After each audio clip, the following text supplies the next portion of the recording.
What's up everybody, it's SHOWTIME, and as you can tell by the title of this video, we are going to be discussing a very controversial and serious subject. A subject that is so serious in fact that the YouTube Creator Spotlight decided to shine a spotlight on a few of our fellow YouTube creators and sharing their opinions on the deaths that have occurred within the past 1 to 3 weeks. Now, whether or not the opinions that these YouTube creators shared were genuine and heartfelt and were coming from a place of sincerity, I'm not going to get into that because that's not my job. I'm going to leave that up to you, the audience of YouTube and the world, to decide for yourself.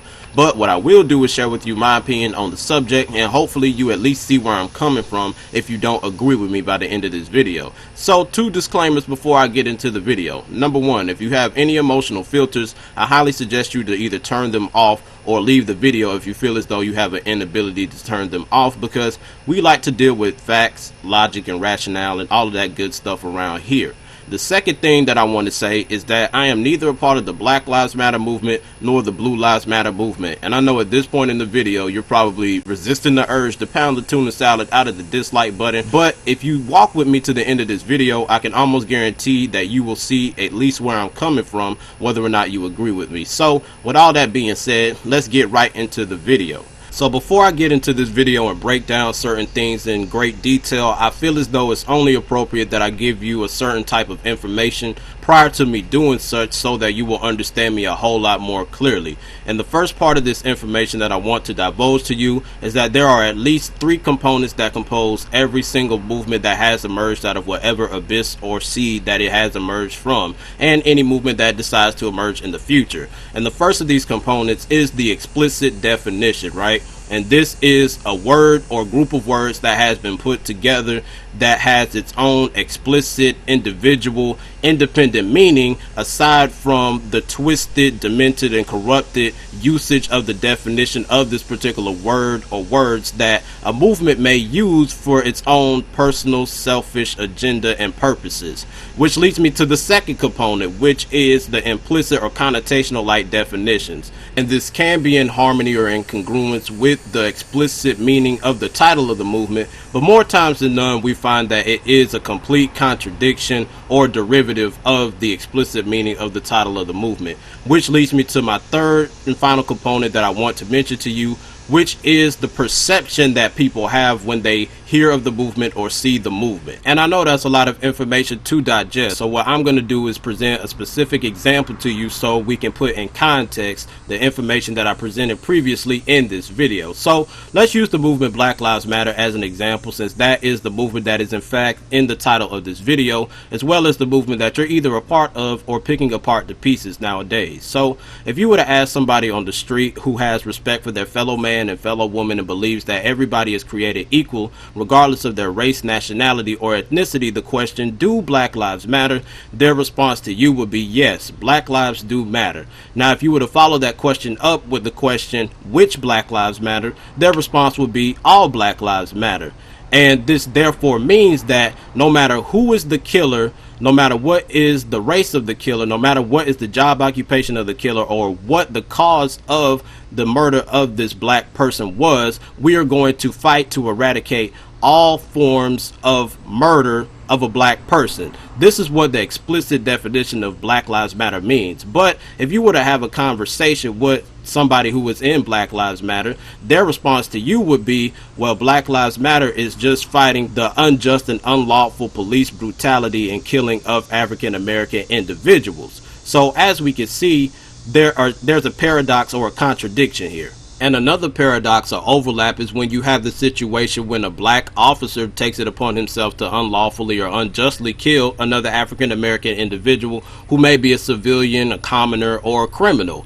And the reason why is because when you have the situation where there's a police officer who is an African American who takes it upon his or herself to unlawfully and unjust commit the crime of killing another African American individual, you therefore have all of the criteria for black on black crime. Now, when you ask somebody who is of Black Lives Matter or the spokespeople of Black Lives Matter, they will say that they are not focusing on eradicating black on black crime. They are only focusing on the eradication of unjust and unlawful police brutality upon black people. But based upon the situation in which I just described to you, and this happens a whole lot in the world, more than is reported by your local news, then there is a clear confusion or paradox here. And trust me, I understand the whole concept of tackling the smaller problem first, and then once that smaller problem has been tackled, then progressing on to tackling the bigger problem. But hey, why not simultaneously work on eradicating and reducing both of these problems simultaneously, since you have the power to work on both of these problems at the same time?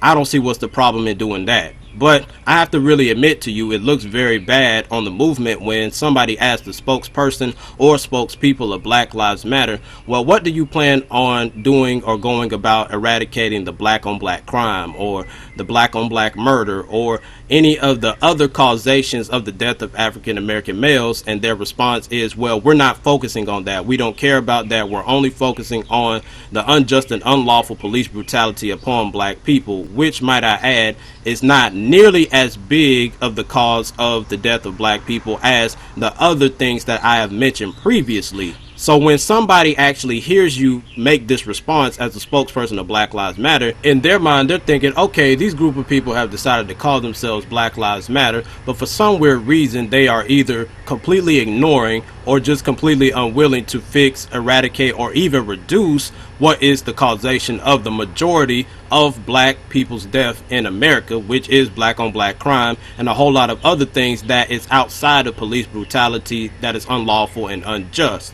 So to them, it doesn't make any sense to them. And a lot of black people who are against Black Lives Matter movement and who are willing to get a petition signed to take it down, they're saying, how dare you call yourself Black Lives Matter, because you're not focusing on what is killing black people the most.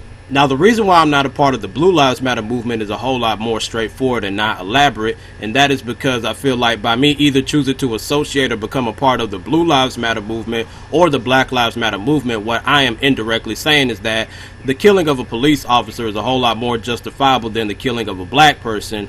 Or what I'm saying is that the killing of a black person is more justifiable than the killing of a police officer. And me personally, I just come from the cloth of, if it's wrong, it's wrong. I don't care what it is. I feel like by you choosing to be a part of these movements, what you're saying indirectly is that one wrong is a whole lot more righter than another wrong, if that makes any sense. And you're saying that these people's lives is a whole lot more valuable than these people's lives, if you catch my drift. I don't see why you can't be just as upset, mad, and distraught over the death of these innocent cops as you are about the lives of these black people who have been taken unjustly and unlawfully. I don't see why you have to pick a side. The fact that human life was lost innocently should be a problem, but knowing people and how they love division, quite naturally they have to choose a side. But what I will say is that it almost seems as if Black Lives Matter and Blue Lives Matter actually have a commonality, which is it seems as if no matter what the case may be, especially in terms of Black Lives Matter, whether or not this person who has encountered the police was a convicted felon, repeating offense type of criminal, or whether or not they're resisting arrest and caused the police to come over there in the first place, they don't really look at that. They just completely justify this black person being killed based upon the officer is white and this person is black. They treat the black person as if he has done nothing to cause this to come upon him. And quite naturally, I realize in some cases that there are events which are race inspired and unjust and unlawful, as I previously stated. But getting back to my point, Blue Lives Matter, it almost seems as if people are coming to the defense of unjust and crooked cops just as easy as Black Lives Matter people are coming to the defense of criminals and of black people who have caused these police officers to take unlawful action upon them. Well, lawful action upon them. And to be completely honest with you, I will admit that in some cases these police officers have done the wrong thing in trying to detain the situation or de-escalate the situation. I'll agree with you there. But what I feel though is wrong is that you automatically make this African American person innocent just because they are black and the police officer is white. I don't believe in that. I believe you should take an individualistic approach and look at each case and then make your own judgment, because I see a lot of people are making judgments before all of the information even comes out, and they're saying, well, this black person is just because he's black and the officer's white. Well, that wraps it up for this video, so hopefully now you understand why I'm neither part of the Black Lives Matter movement nor the Blue Lives Matter movement, and I apologize to the people who are of other races, nationalities, and ethnicities who were watching this video and who did not hear me really make a defense for them, because in all honesty, if I were to do such, the video would be 50 minutes long, and I don't want to make y'all sit through all of that. So my apologies to all of you who are watching this video, because I understand that other minorities as well as Caucasian people do experience police brutality and unjustness by the cops and law enforcement. But I really believe the solution to this problem is police officers. If you know that there are unlawful and unjust people of your brotherhood who are abusing their badge that they have been given, then report them to the chief or the department that you are in at your local police station. That's what I believe you should do. And message to all humans, just please try to conduct yourself in a very orderly fashion and don't try to stir up chaos just because it's fun. I know that's a lot to ask from y'all, but please try to conduct yourself in as orderly of a way as possible. If you want me to talk about anything in my videos in the near future, by all means hit me up on Facebook, add me on my personal Facebook, message me the topic that you would like me to discuss, follow me on Instagram, follow me on Twitter if you just want to, but most importantly, subscribe to my channel. And as I've said before, and as I say always, it's SHOWTIME, your favorite rapper and favorite person, and if you ain't authentic, we ain't conversing. Till next time. We stay up, down, down.